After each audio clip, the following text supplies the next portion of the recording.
The book that's considered the Bible of wealth building has sold over 100 million copies and inspired millions of people. But let's be honest. You read it and then what? Did your bank account change? Did your mindset truly transform? Here's a truth no one talks about. Just reading Think and Grow Rich won't make you rich. Not because the book is wrong, but because you haven't yet understood the one thing you truly need to understand. Napoleon Hill didn't write a get-rich-quick formula. He laid out a sequence of foundational mindsets, and among them, there's one core truth you absolutely must grasp first. If not, everything else becomes just theory that slips through your fingers. Do you know what that is? It's not belief. It's not goals. It's not action. It's a foundational truth that most people skim past, but it's the key that unlocks Hill's entire thinking system. If you've ever been serious about getting rich, then this video is your moment to pause and look at the problem from the root. Because you can't grow rich if you haven't truly learned how to think the right way.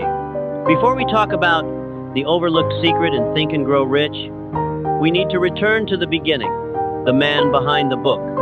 His name was Napoleon Hill, a poor journalist born in 1883, living in a time when America was still recovering from economic turmoil. Hill wasn't an economist.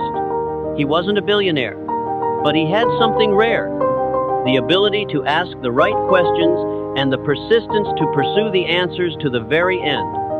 The story began when he was assigned to interview Andrew Carnegie, one of the richest men in the world at the time. But Carnegie didn't stop at a single interview. He challenged Hill. If I give you access to the most successful people, are you willing to spend the next 20 years discovering the formula for success and sharing it with the world without asking for money up front? Hill said yes. And from that moment on, a journey of more than 25 years began. He interviewed over 500 successful individuals: Henry Ford, Thomas Edison, Alexander Graham Bell, Rockefeller, Theodore Roosevelt. Not just brief meetings, but deep dives into their thinking. The result? Not a get-rich-quick checklist, but a mental roadmap. 13 principles of success condensed into a book called Think and Grow Rich. The book was published in 1937 during the Great Depression. And strangely, it didn't teach how to save. It didn't teach how to invest. There were no financial formulas inside. What Hill focused on was mindset, emotion, subconscious, belief, and willpower. It wasn't about how to make money, but about who you must become to be worthy of wealth. And because of that, many people read it and misunderstood, or skipped over the most important parts, not because they weren't smart, but because they weren't ready to read with depth of mind. This video is your chance to revisit it properly, from the beginning, by returning to what Napoleon Hill emphasized first, the very thing that if you miss, it renders all the following principles just empty words. The overlooked core truth. If you've ever read Think and Grow Rich, you'll notice that right from the very first chapter, Napoleon Hill emphasizes a single word: desire. But here's the big problem. 90% of readers skim past this word like it's just another motivational catchphrase. They interpret desire as a casual, "I want to be rich," or "I want to be free." And then they get frustrated when nothing in their life actually changes. The truth is, Hill wasn't talking about simply wanting. He was talking about obsession. A level of desire so intense there's no turning back. Desire is the starting point of all achievement, but not the kind of starting point that begins with wishful thinking. It begins with a decision to live or die by what you've chosen. Remember the story of Edwin C. Barnes, the man who was determined to work with Thomas Edison? Barnes didn't just want it. He declared, "I will work with Edison," even though he didn't know how. He boarded a train with no money, no connections, just one thought on repeat: "I must." And that one thought rewrote his entire life. Hill wasn't saying thinking is enough. He meant, you must think about it so intensely that you can't live any other way. You must think until every action you take in a day moves you closer to that goal. That's why desire is the first chapter. Because if you don't have what Hill calls a burning desire, templates run. then all the other principles, belief, action, persistence, have nothing to hold on to. You know why most people can't stay consistent in their efforts? It's not because they're lazy. It's because they haven't wanted it badly enough. Hill describes desire as an inner command, a kind of energy that doesn't need reminders, praise, or motivation. It comes from within, not from outside. So, if you're reading Think and Grow Rich hoping something will change, stop and ask yourself, what do I truly desire? Or am I just wishing during my spare time? Because if you haven't clearly defined that, every other tool, no matter how powerful, will remain just decoration. Deep analysis. Desire is more than just wanting. In the previous section you learned, the desire Napoleon Hill talks about isn't some vague wish. It's an obsessive, purpose-driven hunger strong enough to influence your daily behavior. But here's the real question. How do you turn desire into results? This is where most people fall short. Desire alone doesn't create outcomes. Desire is just the fuel. You still have to drive the car. Hill never said, just sit there and think. On the contrary, he made it very clear. Desire must be transformed into action through a clear plan and deliberate repetition every single day. So, if you've written your goal on paper but left it in a drawer, you don't really desire it. You're just daydreaming. A true desire has 3 unmistakable signs. Daily action, regardless of emotion. You don't need to feel motivated, you just need to be committed. Saying no to anything that doesn't serve your goal. If you truly want to succeed in your field, you'll study. You'll say no to parties, to 3-hour TikTok scrolls, to pointless drama. Because you can't be obsessed with success and live like everyone else. Turning desire into a declaration. No more, I hope someday. It becomes, I will. This is what I do every day. Napoleon Hill asked readers to write their goals on paper and read them aloud every morning and night. Why? Because he understood. Desire doesn't live in fleeting emotions. It's programmed slowly into your subconscious through disciplined repetition. You might say, I'm not ready. But Hill would respond, it's because you're not ready that you must begin. You don't need a perfect plan. You just need the first step and the commitment to keep going. True desire doesn't ask, is this easy? It only asks, how can I take one step forward? And if today you write down what you truly want and commit to acting on it every day, you've understood desire the right way. And you're living the true spirit of Think and Grow Rich. Common mistakes when applying the wealth mindset. Let's be honest with ourselves. How many times have you felt fired up after watching an inspirational video?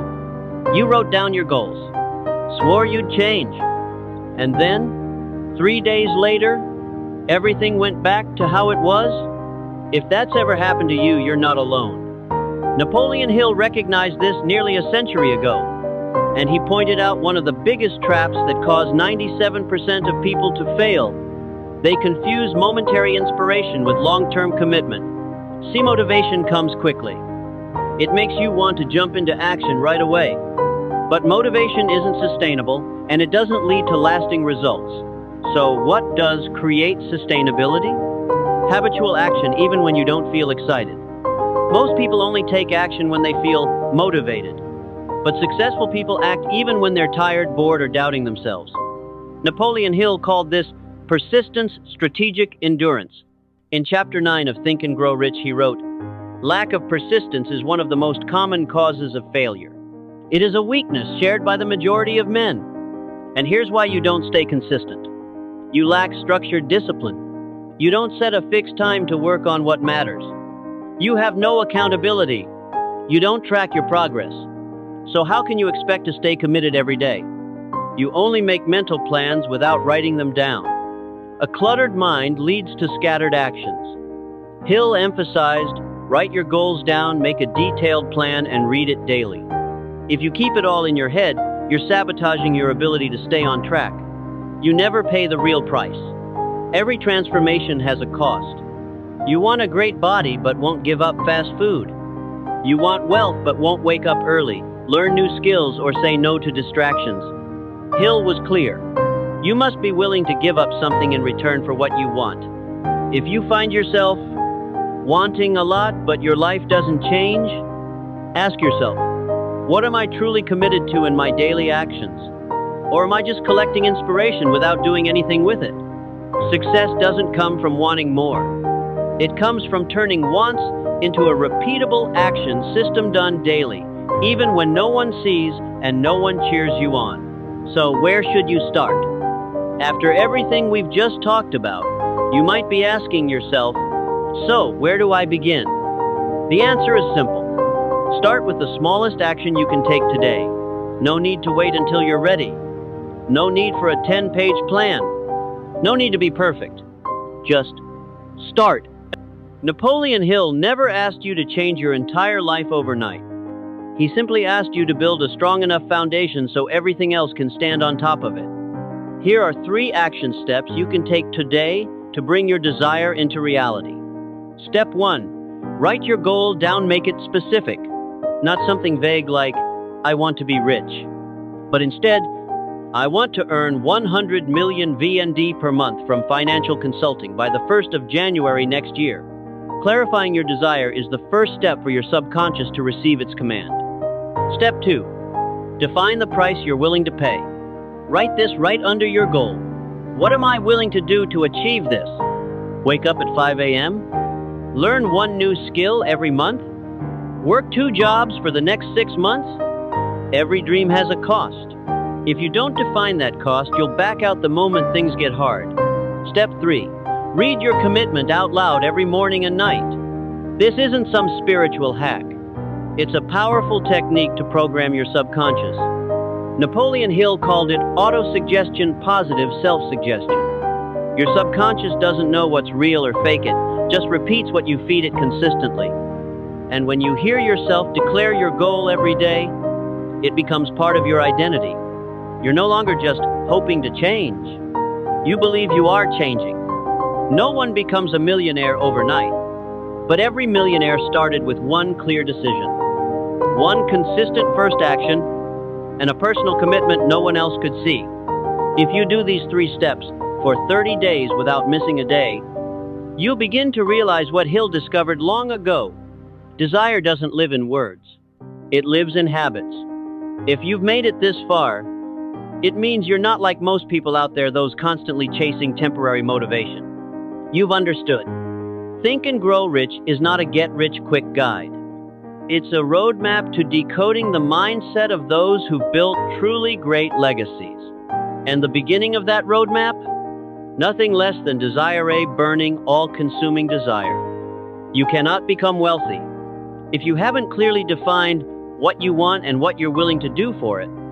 You cannot grow rich if you haven't truly learned how to think in the deepest sense Napoleon Hill emphasized. Focused thought, disciplined purpose, driven, repeated daily.